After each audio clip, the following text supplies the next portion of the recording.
అదే RTV app వార్తల్ని క్షణాల్లో చదివే అవకాశం ఉంటుంది. ఒక న్యూస్ పేపర్, ఒక టెలివిజన్ ఛానల్ మీ చేతుల్లో ఎప్పుడూ ఉంటాయి.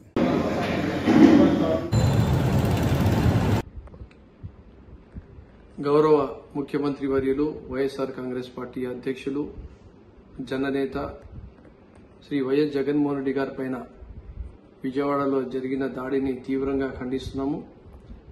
ఏది ఏమున్నా రాజకీయాల్లో ప్రజాక్షేత్రంలో తెలుసుకోవాలి కానీ ఇలా భౌతిక దాడులపైన చేయడం అనేది చాలా తప్పు. ఈరోజు బస్సు యాత్రలో ఎక్కడికి పోయినా జగనన్నకు ప్రజలు బ్రహ్మరథం పడుతున్నారు.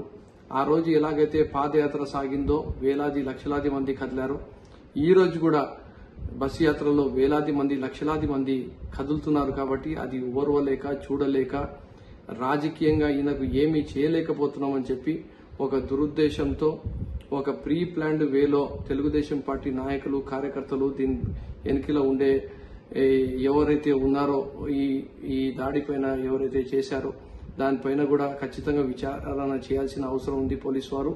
అలాగే నేను చెప్పేది ఒకటే, రాజకీయాల్లో ఏమైనా తెలుసుకుంటే ప్రజాక్షేత్రంలో తెలుసుకోవాలి కానీ ఈ రకంగా దాడులు చేయడం అనేది చాలా బాధాకరం.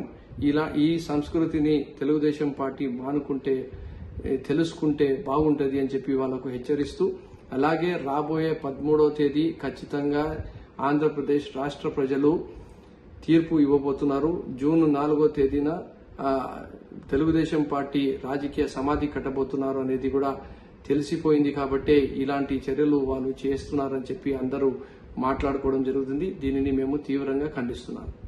మరిన్ని వీడియోస్ కోసం ఛానల్ ని సబ్స్క్రైబ్ చేయండి. లేటెస్ట్ అప్డేట్స్ కోసం వాట్సాప్ ఛానల్ ని ఫాలో చేయండి. అండ్ లింక్ డిస్క్రిప్షన్ లో ఉంది.